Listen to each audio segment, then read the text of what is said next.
Arguing with a movie that you've already finished watching. That's regret.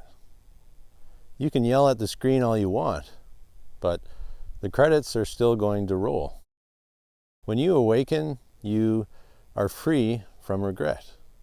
Not because you figured out a way to forgive yourself, but because you now fully understand what exactly it is that you are.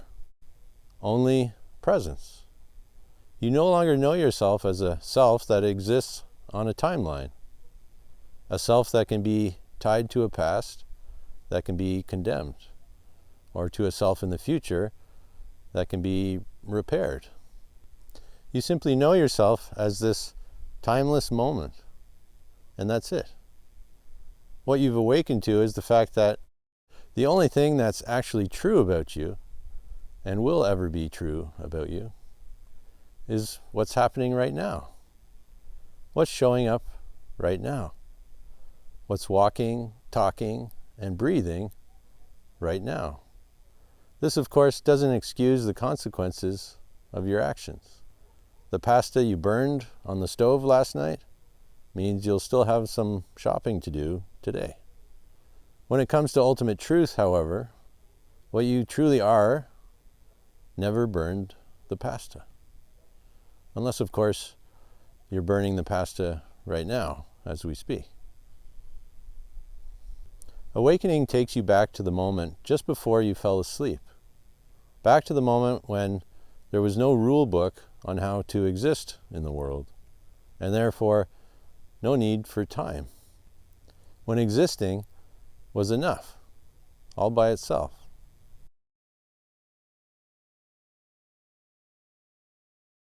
So how did regret enter the scene to begin with? When consciousness, you, first takes on a body, it has no idea who it is, other than a body. And unfortunately, it's more inclined to believe that its innate sense of nobodiness is wrong, especially when it seems to be surrounded by a world full of somebodies who seem to be so certain of themselves. In spite of appearances, though, nobody is certain of themselves because everybody's self is made up. You can't be certain of something that's not inherently true. Regret only entered the scene when you unequivocally decided that you were a self, and that there was a perfect version of that self. That being somebody was correct, and being nobody wasn't. That there was a right way to be in the world, and a wrong way to be in the world.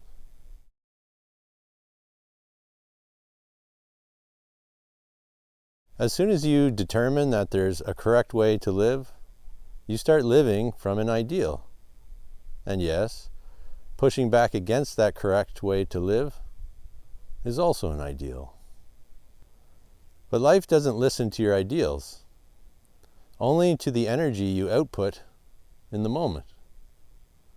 When you come from an ideal, the echo you get back reflects exactly what you put out, which is that in order to continue being who you are, who you think you are, you're going to have to work at it. And so life will give you reasons why you have to work at it. An ideal is a statement to life that says, give me reasons to regret who I am and my actions so that I can fulfill the need to change into the perfect version I envision for myself. But notice that the energy you're putting out is not the idealized state, but the attempt to reach it. Hence, all ideals are statements to life of what you cannot have or be.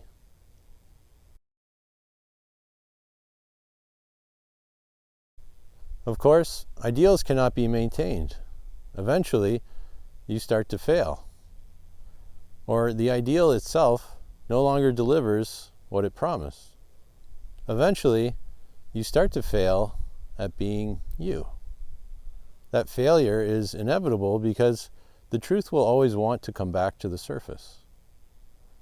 Ultimately, this is good news Because on the deepest level, you know that the truth is the only place where freedom is.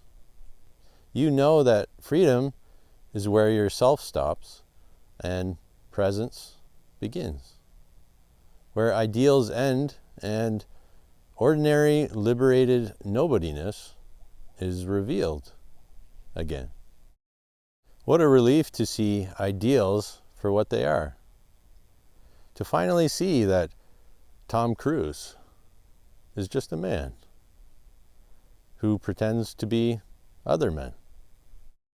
That the president is just a man playing a sophisticated game of king of the castle. That the Pope is just a man who has taken on the role of being more important than you. That your parents are just people who were just as clueless as you were when you first came into the world. That all authority figures in your life have their authority because you gave it to them. That in one fell swoop, in one clear moment of seeing, all personalities everywhere can crumble, and that you're no longer above or below anyone else anymore.